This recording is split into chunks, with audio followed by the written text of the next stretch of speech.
Di dunia ini, para penyembuh dikenal karena kemampuan luar biasa mereka dan sering diberi posisi berkuasa. Bahkan ada akademi kerajaan khusus buat melatih penyembuh terbaik di negara ini. Sebagai penyembuh, biasanya mereka bakal diklasifikasikan sebagai penyembuh tingkat 1, 2, atau 3. Tapi, ada Zenos yang bahkan tidak punya izin untuk menggunakan sihir penyembuh. Meski begitu, hal itu tidak menghentikannya buat bantu orang-orang kapanpun dia bisa. Jadi dia buka kantor kecil di pinggiran kerajaan supaya bisa merawat orang-orang yang butuh bantuan. Setelah dia selesai menyembuhkan seorang pria yang datang ke kantornya, pria itu berterima kasih padanya. Tapi sayangnya, dia tidak punya banyak uang buat bayar Zenos. Jadi, dia nawarin semua uang yang ada di kantongnya. Zenos oke-oke aja karena dia tidak ngelakuin ini buat keuntungan pribadi. Setelah orang itu pergi, asistennya, Lily, masuk dan ingetin kalau dia dapat panggilan ke rumah. Zenos bilang dia bakal pergi sekarang juga, jadi Lily bilang dia bakal siapin makan malam pas Zenos balik. Beberapa jam kemudian, Zenos udah selesai dengan panggilan ke rumah dan lagi dalam perjalanan pulang. Tapi pas lagi jalan, dia ngeliat cewek serigala yang kelihatan kesakitan banget.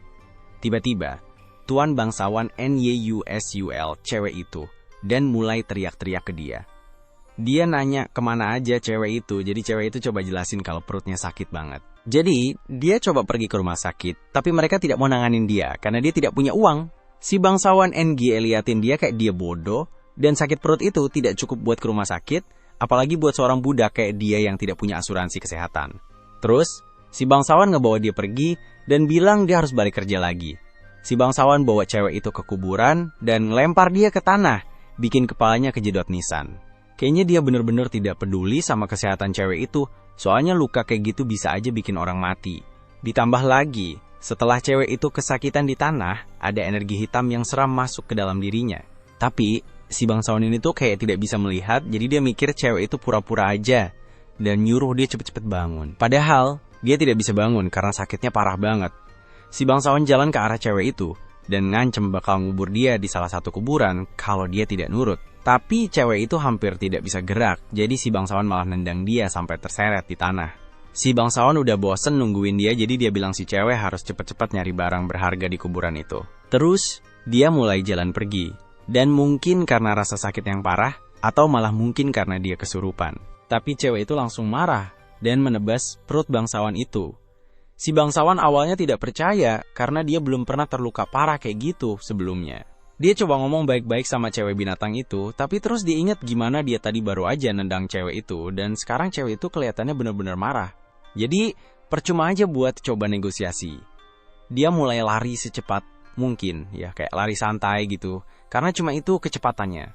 Dan sebenarnya, si bangsawan ini pasti bakal mati di situ. Tapi entah gimana ada keajaiban.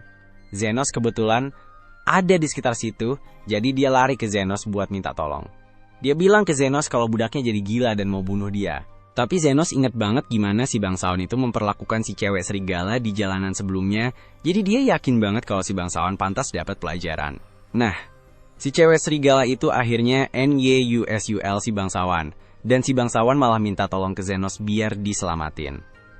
Zenos langsung melihat cewek itu, dan jelas banget dia bisa lihat ada energi gelap di sekelilingnya. Jadi dia nanya ke si bangsawan, apa yang dia lakuin pas si cewek tiba-tiba ngamuk. Si bangsawan tidak mau NTI daku kalau dia nyuruh si cewek buat merampok kuburan buat dia. Jadi dia cuma bilang kalau dia lagi cari-cari barang berharga. Itu jelas ilegal, tapi dia coba alihin pembicaraan dan ingetin Zenos kalau dia lagi luka parah, jadi dia butuh banget ke rumah sakit sekarang juga. Dia bahkan menawarkan uang ke Zenos kalau bisa menyelamatkannya dari si cewek itu. Tapi Zenos tidak peduli sama uang. Tapi, dia juga sudah bersumpah untuk menyelamatkan nyawa orang. Jadi, pas si cewek menyerang si bangsawan, Zenos langsung menariknya ke tempat aman. Si cewek lalu melempari Zenos dengan batu-batu, tapi Zenos dengan mudah menghindar tanpa banyak usaha. Kalau dia bisa melakukan itu, si bangsawan berpikir, pasti dia bisa membunuh si cewek. Tapi Zenos dengan tegas menolak, karena dia punya aturan ketat untuk tidak membunuh. Si bangsawan pun bilang, udah deh, berhenti ngomongin omong kosong itu. Karena kalau kamu tidak bunuh cewek itu sekarang, dia mungkin bakal bunuh aku. Tapi Zenos tetap ngotot. Soalnya dia kan seorang penyembuh. Dan tujuannya adalah buat nyelamatin sebanyak mungkin orang. Dan pas dia ngomong gitu, dia langsung pukul batu yang dilempar sama cewek itu. Biasanya penyembuh tidak bisa ngelakuin itu kan? Zenos bisa lihat kalau cewek itu super cepat, bahkan lebih cepat dari setengah manusia pada umumnya. Jadi dia tahu ada yang tidak beres. Dia tidak mau nyakitin cewek itu terlalu parah, jadi waktu cewek itu mau nyerangnya, Zenos langsung angkat perisai. Begitu cewek itu kena, dia langsung terlempar ke bangunan di dekat situ. Gara-gara itu, ada bagian bangunan yang ambruk di sebelah si bangsawan, dan Zenos gercep banget. Jadi, dia sebenarnya bisa menyelamatkan bangsawan itu, tapi dia memilih untuk tidak melakukannya. Setelah semuanya tenang, Zenos mendekati tubuh si cewek, dan kakinya patah karena jatuh, jadi dia kesulitan buat kabur. Dia masih liar, jadi Zenos biarin digigit lengannya, supaya dia tetap di tempat. Zenos sudah tahu kalau dia kesurupan, jadi dia taruh tangannya di kepala cewek itu dan mulai nyembuhin dia buat USIR roh jahatnya. Dia berhasil, tapi dia masih penasaran kenapa cewek itu bisa kesurupan. Pokoknya, dia masih perlu NGUR USIN hantu itu, jadi dia pakai kekuatannya buat mengusirnya. Setelah itu, dia kembali ke gadis itu, dan sekarang karena gadis itu sudah normal lagi, dia menyembuhkan kakinya yang patah, supaya dia bisa jalan lagi. Si bangsawan melihat ini pas dia keluar dari runtuhan. Dan dia terkejut, karena Zenos bisa menyembuhkan kaki patah dalam sekejap. Si bangsawan masih terluka parah, jadi dia memohon pada Zenos buat menyelamatkannya, tapi Zenos bilang, kalau dia udah selesai kerja untuk hari ini, jadi si bangsawan harus nunggu sampai besok buat disembuhkan. Si bangsawan tahu kalau dia bakal kehabisan darah dalam beberapa jam, jadi dia memohon pada Zenos buat menyembuhkannya sekarang. Akhirnya, Zenos setuju, tapi dia bilang bakal ada biaya tambahan. Si bangsawan ini tidak peduli soal harga, jadi dia kasih semua uangnya ke Zenos. Jumlahnya jauh di atas harga pasar buat penyembuhan, jadi dia yakin Zenos bakal puas. Tapi Zenos malah bilang itu belum cukup. Biasanya dia tidak mikirin bayaran, tapi karena si bangsawan tadi berlatih tidak nyebelin, sekarang Zenos lagi pengen banget dapat untung. Si bangsawan ngancem mau ngelaporin Zenos, karena dianggap meras, tapi Zenos santai aja, soalnya dia emang tidak punya izin resmi. Dia sebenarnya penyembuh ilegal, tapi si bangsawan mungkin udah paham soal urusan ilegal, soalnya dia juga suka merampok kuburan. Jadi gini, Zenos mau bikin kesepakatan, jadi dia bilang ke bangsawan itu, kalau dia mau terima pembayaran alternatif, selain emas, dia juga mau ambil budak perempuannya. Bangsawan itu tidak pernah peduli sama si cewek, jadi dia setuju sama syarat-syaratnya Zenos. Begitu Zenos menyembuhkan si bangsawan, dia langsung kasih kontrak budak cewek itu ke Zenos. Terus, si bangsawan pergi dengan marah-marah, jadi Zenos duduk di lantai di sebelah cewek itu, dan nunggu dia bangun. Begitu dia sadar, dia kaget ngeliat ada cowok duduk di sebelahnya, dan dia nanya siapa dia. Zenos kasih tahu namanya ke Til, dan jelasin kalau dia baru aja beli. Til, jadi mulai sekarang, Til itu miliknya. Setelah itu, Zenos nyuruh Til buat buka baju. Til jadi malu dan nanya apa dia serius, tapi ternyata Zenos tidak bercanda. Dia bilang kalau dia udah bayar mahal buat Til, jadi dia harus pastiin barang yang dia punya dalam kondisi baik. Akhirnya, Til IQT perintahnya karena tidak bisa melawan tuannya, dan setelah Zenos lihat tubuh Til, dia langsung tahu ada yang tidak beres. Dia sadar kalau Til tadi kelihatan kesakitan, dan ternyata itu gara-gara ada batu empedu yang nyumbat saluran empedunya. Untungnya, Zenos bisa atasin itu dengan gampang, jadi dia sentuh perut Til dan pakai sihir buat operasiin dia. Dalam sekejap, batu empedu itu diambil dan Til tidak lagi merasakan sakit apapun, jadi dia bertanya ke Zenos apa yang dilakukan.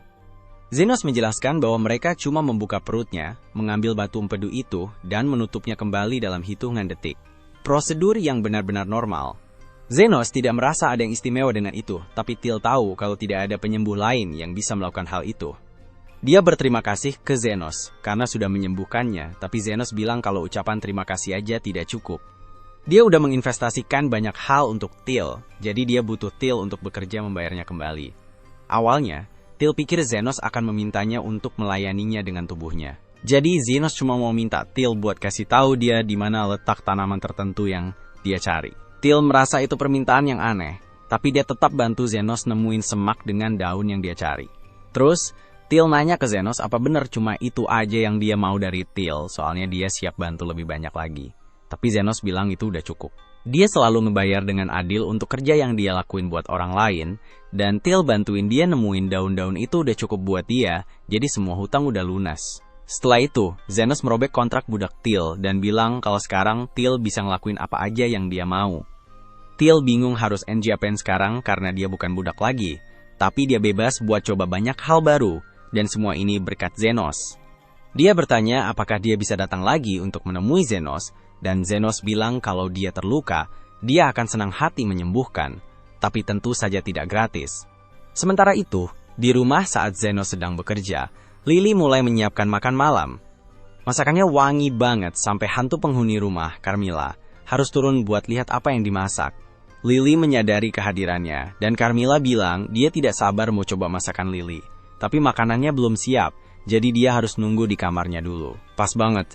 Seorang cewek bernama Zofia datang nyari Zenos, tapi Lily bilang kalau dia lagi keluar untuk kunjungan rumah, jadi sekarang dia tidak ada di sini. Zofia sebenarnya berharap bisa ketemu Zenos sendirian dengan datang lebih awal hari ini, tapi karena dia belum ada di sini, Zofia memutuskan untuk nunggu sampai dia balik.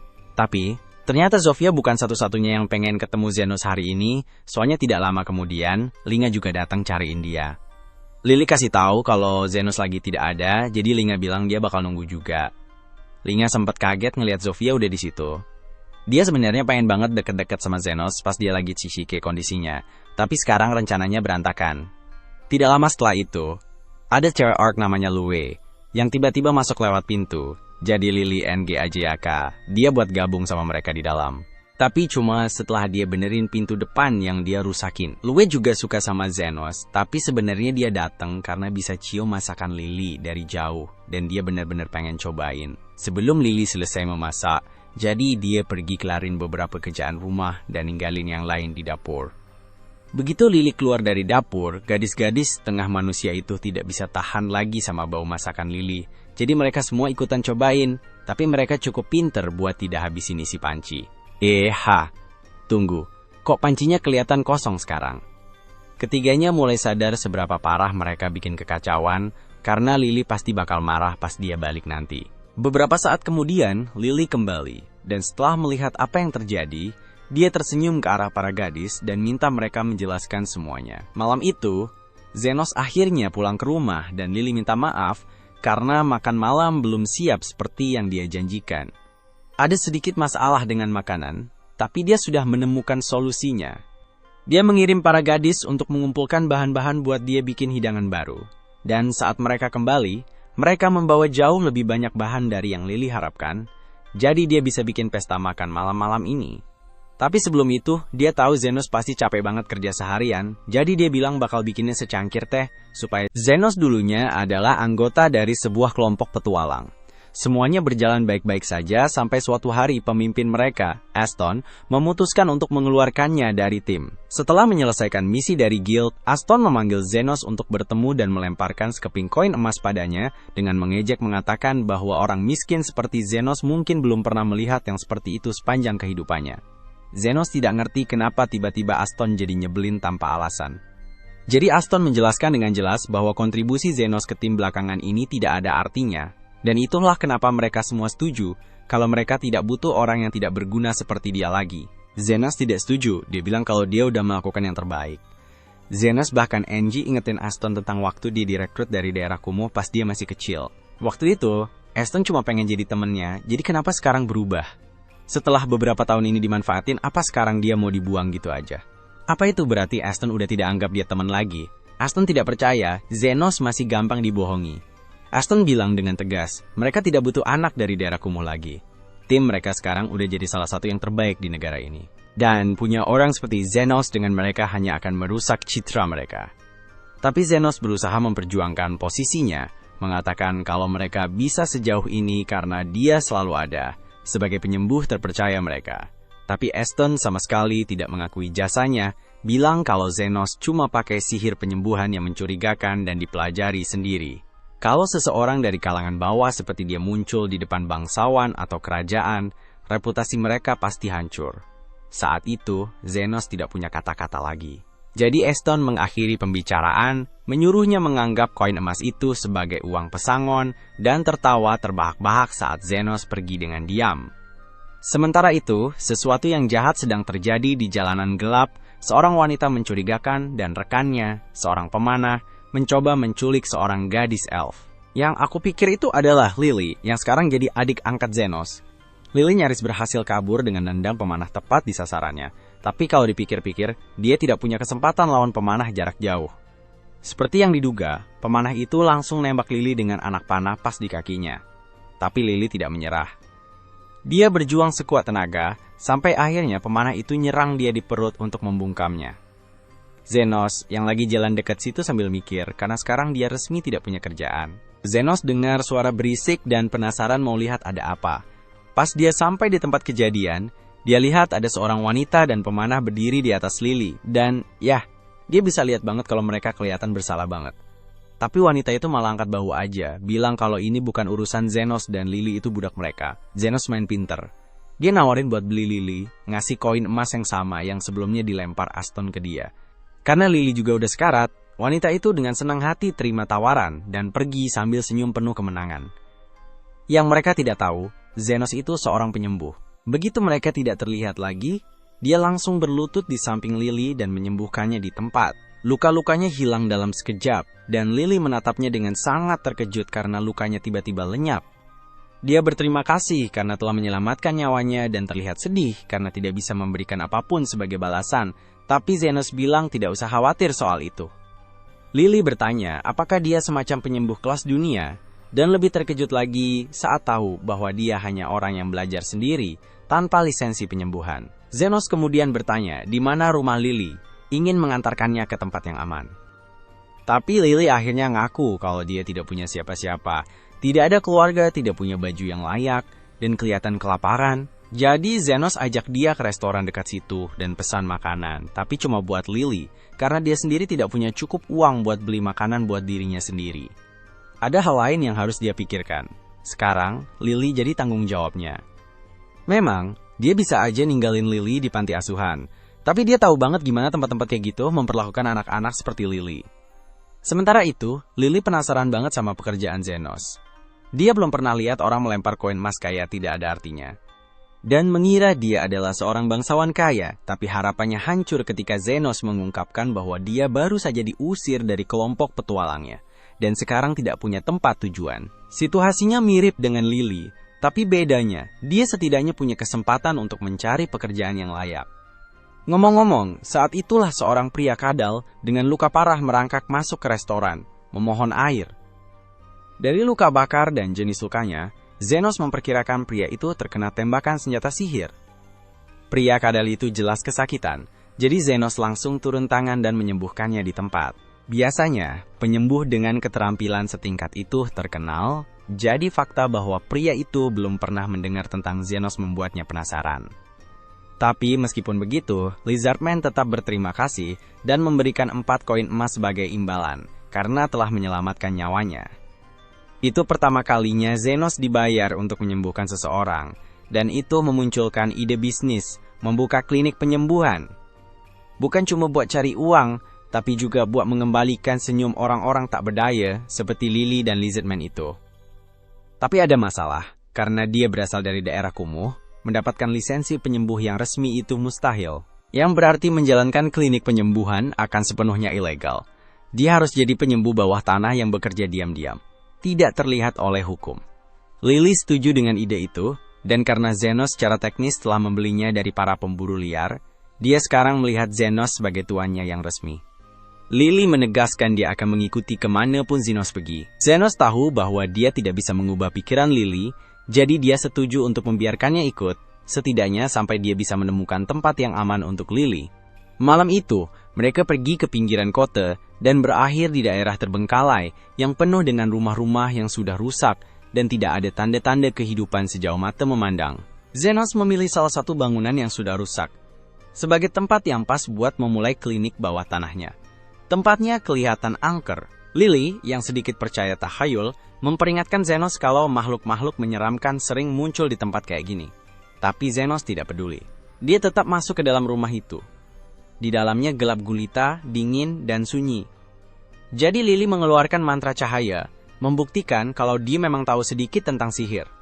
Setelah memeriksa tempat itu dengan teliti, Zenos memutuskan kalau tempat itu cocok. Keuntungan terbesarnya, tempat ini punya ATAP, sesuatu yang belum pernah dia miliki sebelumnya, karena teman-teman lamanya biasa menyuruhnya tidur di luar, seperti hewan liar. OAYA, tiang-tiang penyanggahnya juga kokoh. Tapi, tepat ketika dia mau memastikan tempat tinggal barunya, muncul sosok bayangan. Sosok itu adalah Carmilla, calon teman serumah mereka. Ketika Carmilla mendekat, Lily mengenalinya sebagai arwah Red, monster undead terkuat yang bisa mengubah seseorang menjadi hantu hanya dengan menatapnya.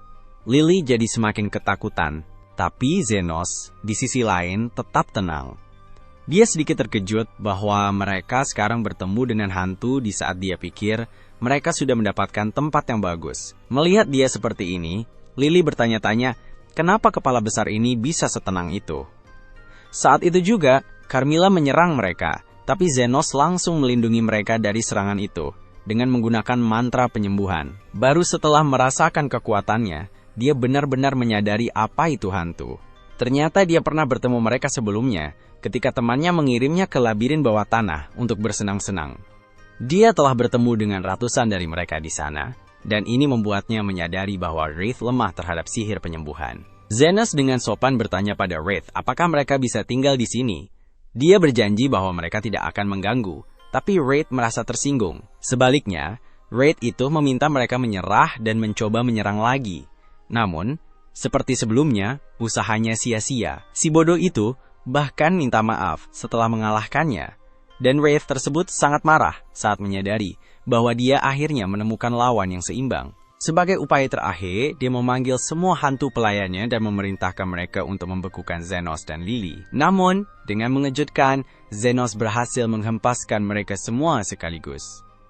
Hal ini membuat hantu bernama Carmilla bertanya siapa sebenarnya dia. Dan sekali lagi, Zenos memperkenalkan dirinya sebagai penyembuh bawah tanah.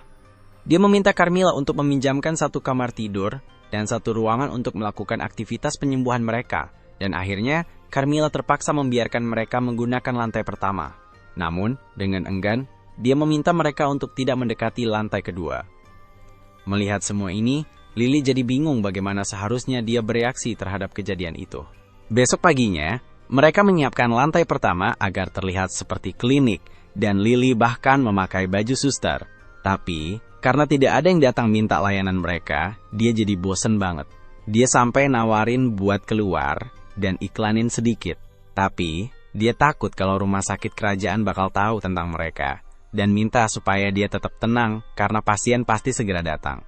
Pas banget, ada yang buka pintu dan Lily pergi menyambutnya. Begitu melihat orang itu, dia merasa kayak pernah lihat sebelumnya. Zenos juga kelihatannya memang udah nungguin dia. Ini jelas karena dia punya luka bakar tembakan sihir, yang membuatnya tidak mungkin baginya untuk mengunjungi rumah sakit sungguhan. Tapi, pria itu mengklaim bahwa dia tidak datang untuk dirinya sendiri, melainkan untuk adiknya, yang lengannya terkena tembakan. Setelah diamati lebih dekat, Zenos menyadari bahwa dia terkena peluru yang diracuni oleh sihir. Karena pelurunya masih ada di tangan, itu mulai membusuk. Mendengar semua ini, wanita itu terkejut. Dia ingin tahu apakah Zenos bisa menyembuhkannya, dan dia meyakinkannya bahwa dia bisa. Namun, dia harus memotong tangan sebelum racunnya menyebar. Mendengar ini, dia menerima nasibnya, dan bertanya padanya, berapa biaya untuk menyembuhkan dia. Sebagai balasan, dia meminta 1 juta won, yang menurut kedua saudara itu adalah harga yang sangat mahal, apalagi karena dia juga akan kehilangan satu lengan dalam prosesnya. Untuk membuatnya berubah pikiran, wanita itu memperkenalkan dirinya sebagai Zofia si Badai. Dia adalah salah satu dari 3 bos kawasan kumuh dan pemimpin lizardmen yang suka mengambil dari pedagang serakah dan mengembalikan sebagian hasil rampasannya kepada orang miskin. Sementara itu, Zofia ingin tahu siapa dia yang berani meminta 1 juta won untuk jasanya. Dia meyakinkan dia bahwa dia juga akan menumbuhkan tangan baru untuknya. Ini membuatnya sangat terkejut. Memikirkan ada penyembuh yang bisa menumbuhkan lengan kembali adalah sesuatu yang belum pernah dia bayangkan sebelumnya. Mendengar ini, Zenos bertanya-tanya bagaimana mungkin seorang penyembuh tidak tahu tentang hal sesederhana regenerasi. Dia jelas tidak tahu standar penyembuh di dunia ini, karena dia belum pernah belajar di sana. Setelah menyapa Zofia, mereka langsung memulai operasi. Sebelum mulai, Zenos secara ajaib membuat pisau dari mana untuk digunakan sebagai pisau bedah, yang dia gunakan untuk memotong tangannya. Saat melakukannya, dia melemparkan mantra di area potongan itu agar sembuh seiring waktu, supaya dia tidak merasa terlalu sakit. Setelah itu, dia mulai proses regenerasi dengan membuat kembali tulangnya, lalu saraf, pembuluh darah, otot, dan akhirnya menutup semuanya dengan kulit. Melakukan semua ini membuatnya sangat lelah. Di sisi lain, Zofia sangat terkesan dengan keahliannya. Dia mengakui bahwa dia belum pernah melihat penyembuh seperti dia. Sementara dia mengaguminya, saudara laki-lakinya yang sedikit bodoh memanggilnya untuk memperhatikan hantu itu. Carmilla marah banget dan NGOMEL karena dia melanggar prosedur sebelum balik ke lantai 2. Sementara itu, Zofia senang banget lihat betapa jagonya Zenos. Dia janji bakal ngirimin orang-orangnya ke klinik Zenos kalau mereka butuh layanan penyembuhan. Malam itu, Lily bikin teh buat Zenos dan Carmilla, yang akhirnya gabung meskipun dengan ogah-ogahan. Tapi tidak lama kemudian, dia terpaksa balik ke lantai atas setelah bibirnya kebakar gara-gara tehnya panas banget. Sementara Zenos dan Lily lanjut minum teh, Lily nanya kenapa para Lizardmen selalu aja terluka. Dia memberitahunya tentang perang yang makin memanas di daerah kumuh yang melibatkan manusia kadal, orcs, dan spesies yang tidak dikenal. Sambil mencoba mencari tahu kelompok ketiga ini, mereka dikunjungi oleh tamu yang tak diundang. Ternyata mereka adalah manusia serigala, dipimpin oleh pemimpin mereka, Linga. Linga marah karena Zenos telah menyembuhkan manusia kadal yang telah dilukai dengan susah payah oleh kaumnya. Karena itulah, dia datang untuk menyingkirkan Zenos. Sayangnya, semua usahanya sia-sia karena dia tidak bisa menyakiti Zenos, tidak peduli seberapa keras dia mencoba. Sebagai upaya terakhir, dia memerintahkan manusia serigalanya untuk menghancurkan klinik itu, tanpa tahu bahwa bangunan itu milik hantu. Zenos mencoba memberi peringatan, tapi mereka tidak mau mendengarkan. Tiba-tiba, Carmilla muncul dan hampir saja menghancurkan mereka dengan marah ketika Zenos memohon padanya untuk tetap tenang. Melihat Zenos bisa berkomunikasi dengan hantu semudah itu, Linga melihatnya seperti setengah dewa dan memerintahkan orang-orangnya untuk ikut bersujud kepadanya. Keesokan paginya, seorang orc datang ke klinik untuk memberitahu Zenos bahwa pemimpin orc, Lady Loewe, ingin bertemu. Zenos sudah tahu kalau dia bakal makin terkenal setelah urusin Lizardmen dan Werewolves, jadi dia tidak kaget lihat orcs datang buat berobat. Para pemimpin dari 3 ras Beastmen ini emang keren banget, dan mereka semua dapat untung besar dari gali-gali batu sihir. Udah sebulan sejak Zenos buka klinik, dan dia udah tebak kalau suatu saat dia harus berurusan sama para pemimpin geng ini. Jadi, dia nanya ke orc apakah bosnya Lue cukup pintar buat nurut sama dia selama pengobatan. Pas orc itu yakin kalau Lue cukup bijak, dia setuju buat bantuin. Pemimpin dari kelompok Lizardmen, Zofia, udah sering kasih dia hadiah, dan pemimpin kelompok Werewolf, Linga, lagi bangun rumah gede banget di sebelah buat gantiin kekacauan yang dia buat sebelumnya. Jadi, meskipun pemimpin Orc, Lue, bikin masalah, dia tidak khawatir, karena dia kira Lue mirip sama Linga dan Zofia dalam hal sifat dan kejujuran. Terus, dia nanya ke Orc, kenapa Lue tidak datang langsung buat ketemu dia. Si Orc ini cerita kalau dia tidak bawa Lue ke tempat itu karena banyak banget orang dari wilayah musuh yang lagi berkeliaran. Yah, masuk akal. Terus, Zenos nanya ke orc itu seberapa parah kondisi Lue. Begitu tahu kalau Lue tidak bisa jalan, Zenos langsung bangkit dan mau nanganin Lue langsung di tempatnya. Si orc ini bawa Zenos ke depan sebuah gua, yang ternyata markasnya kelompok orc, dan nuntun dia ke jalan yang menuju ke ruang singgasana, tempat Lue dan anak buahnya lagi nungguin Zenos datang. Si orc ini kenali Lue ke Zenos sebagai penyembuh bawah tanah yang lagi naik daun. Lue tidak mau ketinggalan buat kasih tahu Zenos kalau dia sekarang jadi selebriti gara-gara udah bantuin banyak orang dari daerah kumuh. Dia nanya ke Zenos beneran bisa tidak dia nyembuhin apa aja asal bayarannya cocok. Zenos bilang ya, dia udah capek kerja terus-terusan tanpa dibayar. Terus, Lue nanya lagi ke Zenos kenapa dia tidak bisa gerak dari tahtanya. Zenos merasa tertantang, pakai kemampuannya yang namanya scan buat periksa keadaan Lue. Dari luar, kelihatannya dia tidak kena cedera apa-apa. Tapi pas diperiksa lebih lanjut, dia nemuin ada benjolan di perut Lue yang keluarin energi sihir. Dia langsung mikir, oh ini mungkin batu sihir bukan tumor. Lue membenarkan, bilang kalau batu sihir di dalam tubuhnya itu gampang banget meledak. Jadi, kalau dia gerak sedikit aja, bisa aja langsung meninggal. Zenos nanya ke Lue, ini batu sihirnya ada yang masukin ke makanan kamu, atau gimana? Tapi Lue bilang ke dia kalau itu bukan kayak gitu. Malah, dia salah NGRA batu sihir itu sebagai onigiri dan memakannya kayak orang konyol. Awalnya Zenos pikir Lue dalam bahaya, tapi lihat dia bercanda-canda. Zenos mikir dia cuma buang-buang waktu Zenos dan nolak buat bantuin, suruh Lue buat NGURUS dirinya sendiri. Lue jadi serius, minta Zenos buat mikir ulang, bilang dia udah sempat ngunyah batu sihir itu pas makan dan percaya tidak banyak waktu lagi sebelum batu itu meledak. Masalah terbesarnya adalah, anak buahnya tidak mau ninggalin dia, apapun yang terjadi. Mereka senang-senang aja kalau harus mati bareng dia. Dan karena banyak banget nyawa yang dipertaruhkan, Lue ngasih Zenos kunci buat semua harta karunnya sebagai gantinya selamatin dia dan para pengikut setianya. Akhirnya Zenos setuju buat bantu, dan langsung nyiapin pisau bedah buat mulai operasinya. Dalam sekejap, dia keluarin batu sihir dari perut Lue, dan langsung nutupnya pakai sihir penyembuhannya.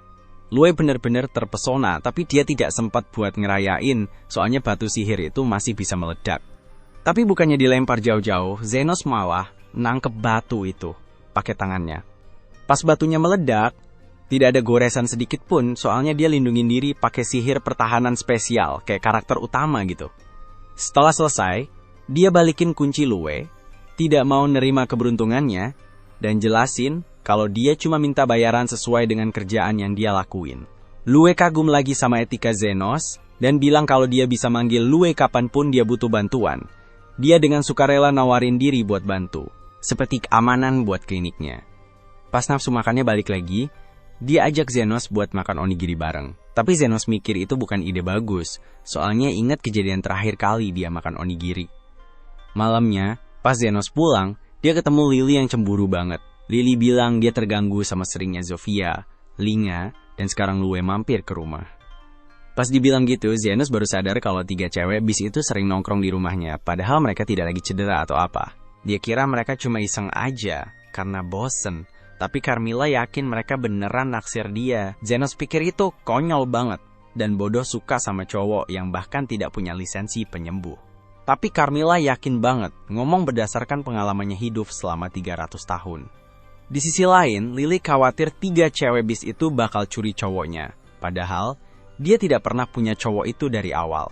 Carmilla ketawa, dan bilang kalau 3 kelompok itu bakal perang sebentar lagi, gara-gara Zenos. Zofia datang ke Zenos dan bilang dia kepikiran buat serang 2 kelompok lain. Dia minta Zenos gabung sama Lizard Man. Sementara itu, Carmilla di belakang kelihatan banget kayak mau bilang, bener kan apa, kata gue. Tidak lama, Linga dan Lue juga datang dengan ide yang sama. Sambil ngasih hadiah biar Zenos setuju. Zenos jadi bingung, dia tidak niat jadi playboy dari awal. Tapi tetap aja, nyawa-nyawa yang tidak bersalah bakal hilang cuma karena dia ada di situ. Besok paginya, 3 kelompok itu ngumpul di medan perang buat bertarung, dan ketiga pemimpinnya udah pede banget kalau mereka bakal menang. Sebelum semuanya makin panas, Zenos datang bareng Lily. Dia langsung bilang kalau dia tidak datang buat menghentikan pertarungan yang tidak ada gunanya ini. Dia ngerti kalau 3 kelompok ini udah lama banget saling benci gara-gara konflik bertahun-tahun. Jadi, dia malah suruh mereka buat saling berantem sampai puas. Dengan persetujuan tak terduga dari Zenos, ketiga pemimpin itu sepakat untuk bertarung habis-habisan. Pemenangnya bakal dapetin harta keramatnya Zenos. Setelah semuanya siap, pertarungan pun dimulai. Zofia langsung serang Linga dengan pedang gandanya. Lue menyusup dari belakang buat serang diam-diam, tapi Zofia udah curiga dan berhasil menghindar tepat waktu. Dia malah lempar Lue ke arah manusia serigala. Linga langsung ngambil kapanya buat serang Zofia pas Lue juga serang mereka berdua dari atas. 3 pemimpin ini lagi buntu, tidak ada yang mau mengalah. Akhirnya, mereka malah serang anggotanya satu sama lain. Jadinya perang gede-gedean deh. Tapi, sampai hari ini, tidak ada yang mau nyerah. Yang ada, mereka cuma kehilangan anggota doang, tanpa alasan jelas. Perang ini udah bertahun-tahun, dan kayaknya tidak bakal kelar dalam waktu dekat. Jujur aja, si Zenos juga cuma duduk nontonin aja, pengen tahu bakal gimana. Tapi, sebenarnya Zenos tidak cuma diem aja, dia tahu kalau mereka pengen berantem. Dan cara terbaik buat bikin mereka merasa lebih baik adalah biarin mereka meluapkan amarahnya. Mereka tiba-tiba sadar apa yang dia lakukan saat Lue lihat semua lukanya sembuh seketika. Dia bilang kalau dia khawatir, kalau orang-orang tidak bakal mati. Mereka akhirnya ngerti apa yang salah. Zenos ternyata pakai kekuatannya buat nyembuhin mereka terus-terusan, jadi tidak mungkin mereka bisa terluka. Mereka lihat ke arahnya. Dan dia mengaku, dia ingetin mereka kalau mereka semua itu pasiennya. Dan dia punya tugas buat nyembuhin mereka sebagai dokter di daerah kumuh. Tapi, dia tidak bisa berhentiin pertarungannya. Dia bilang ke mereka kalau mereka bisa terus bertarung sampai capek. Dan dia bakal terus menyembuhkan sampai dia capek juga. Trio itu saling pandang. Ngapain juga bertarung lama-lama kalau tidak bakal terluka atau mati? Mereka sadar kalau pertarungan ini tidak ada gunanya. Kok baru sadar sekarang ya? Mereka akhirnya memutuskan buat berhenti. Udah saatnya mereka semua bersatu sebagai banyak manusia binatang yang tinggal di daerah kumuh. Tapi, ada satu hal yang mereka semua sepakat tidak bakal berhenti merebutkan siapa yang bakal sama Zenos. Untuk perang yang satu ini, tidak ada yang mau nyerah. Lily liatin Zenos kayak dia tidak ngerti sama sekali. Dia nanya ke Zenos, kamu tahu tidak apa yang dibicarain cewek-cewek itu? Dan ternyata Zenos benar-benar tidak tahu. Lily mikir kalau Zenos sebenarnya suka sama cewek-cewek itu. Makanya dia pengen banget mereka tidak kenapa-kenapa. Tapi sebenarnya bukan itu niatnya. Mereka kan pasiennya Zenos. Terus, mentornya Zenos pernah bilang, ada 3 jenis penyembuh. Yang ketiga itu cuma nyembuhin luka aja. Yang kedua nyembuhin orang. Dan yang pertama itu penyembuh yang lakuin yang terbaik yang mereka bisa. Untuk bikin dunia jadi tempat yang lebih baik. Zenos ini mikir dia ada di kelas ketiga. Dan semua yang dia lakuin cuma nyembuhin luka. Tapi dia juga merasa karena dia ada di daerah kumuh, dia bisa bikin tempat kumuh itu jadi lebih baik. Lily masih ragu kalau dia tidak suka sama cewek-cewek. Kalau dipikir-pikir, bakal bagus buat klinik kalau makhluk-makhluk itu terus berantem. Jadi, mereka bisa terus cedera, dan klien bakal datang ke rumah sakit mereka. Lily langsung mutusin kalau lebih baik dia mengakuin perasaannya ke Zenos, jadi dia bilang kalau dia suka sama Zenos, tapi Zenos merasa itu cuma sayang kayak kakak adik. Jadi, dia bilang balik kalau dia juga suka. Kemudian, mereka dapat bayaran terus pulang ke rumah. Sementara itu, komandan ksatria kerajaan lagi khawatir sama kedamaian ini. Dia manggil wakil komandannya, Krishna, yang punya julukan Iron Rose. Dia kasih tahu Krishna kalau dia dengar rumor kalau bangsa setengah manusia udah tidak berantem lagi. Krishna tidak percaya kalau pertarungan mereka bisa berhenti. Pertarungan itu penting buat kesejahteraan negara. Buat jaga keseimbangan, mereka pastiin orang miskin berantem sama yang lemah. Karena mereka sibuk berantem, mereka tidak punya waktu buat mikirin serang warga dan bangsawan. Kalau pertarungan itu selesai, itu bakal buruk buat mereka. Dia baru tahu, NIH, ada manusia yang ikut campur dalam perkelahian itu. Jadi dibilang ke Krishna, buat perikasa, apakah rumor itu benar? Kalau AYA, dia harus bunuh si manusia itu, biar negaranya tetap kayak sekarang sepertinya. Ada aja orang yang tidak suka damai. Di klinik, ada 3 cewek yang berdiri di belakang Zenos, kayak lagi melindungi dia dari entah apa. Bahkan, pas dia bersin, mereka langsung jadi protektif banget. Zofia nawarin buat ngasih kenyamanan pakai ekornya, dan Lue nawarin dadanya. Tapi ada satu yang tidak punya ekor NIH, maksudku Lily. Dia kesel lihat dirinya sendiri. Dia merasa tidak punya apa-apa buat bersaing sama mereka, dan kalaupun ada kompetisi, dia yakin bakal kalah. Satu-satunya yang bisa dia lakuin adalah masak, jadi dia buru-buru bikinin teh buat mereka. Pas balik, dia lihat Zenos lagi nyembuhin lukanya Zofia. Dia bilang kalau Zofia udah lama tidak terluka, dan sekarang salah satu kadalnya juga terluka. Dia cerita kalau mereka terluka gara-gara anggota ksatria kerajaan. Mereka ngobrol soal betapa kuatnya Iron Rose. Entah kenapa, dia suka banget IQT-in mereka. Jadi, abis obrolin itu, Zenos ajak makan malam. Lily mulai mikir mau masak apa, tapi para cewek malah nyebutin makanan yang mereka pengen. Ini bikin Zenos bilang kalau dia tidak nanya mereka, dan mereka semua kaget lihat dia. Lily terus masak makan malam, dan mereka semua makan bareng. Pas lagi makan, Carmilla bilang kalau Zenos satu-satunya yang bisa kumpulin 3 bos besar di daerah kumuh. Ini bikin Zenos curiga kalau ada sesuatu yang tidak beres bakal kejadian. Carmilla terbang ke tempat tinggalnya setelah ngasih komentar lain, yang bikin Zenos merasa tidak aman lagi. Kecurigaannya jarang salah. Dan benar aja, besoknya Krishna mampir ke daerah kumuh itu. Lihat suasana bahagia di sana, dia tidak percaya ini tempat yang sama seperti yang dia tahu dulu. Dia ketemu Kadal di jalan dan pura-pura nyasar. Dia nanya apa benar ini daerah kumuh, dan kenapa semua orang akur banget. Si Kadal bilang makhluk-makhluk lain di sana bukan orang jahat, dan mereka udah sadar kalau bisa hidup bareng-bareng. Waktu Krishna coba nanya lebih lanjut siapa yang jadi penengah, Si kadal bilang dia tidak kenal siapa-siapa dan tidak bisa kasih info apa-apa. Dia pergi gitu aja, tapi Krishna malah keluarin pistol buat serang dia. Dia berani banget. Walaupun nyawanya terancam, dia tidak bakal khianatin orang yang udah selamatin mereka semua. Dia tunjukin kesetiaannya ke Zenos, bilang kalau dia tidak peduli meskipun harus mati. Zofia lewat bawa kadal lain, dan si kadal manggil mereka. Jadi Krishna kabur. Dia ingat pernah nyakitin Zofia sebelumnya, dan dia bingung gimana Zofia bisa sembuh secepat itu.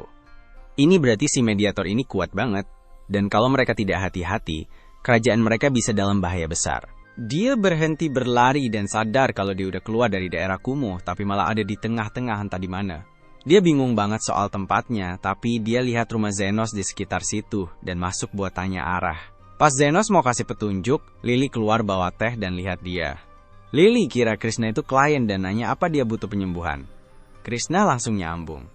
Orang di depannya ini adalah si mediator. Dia keluarin pistolnya dan langsung tembak dia. Asap ungu menyelimuti Zenos sementara nampan Lily jatuh. Dia lari ke arah kakaknya. Memohon sepenuh hati supaya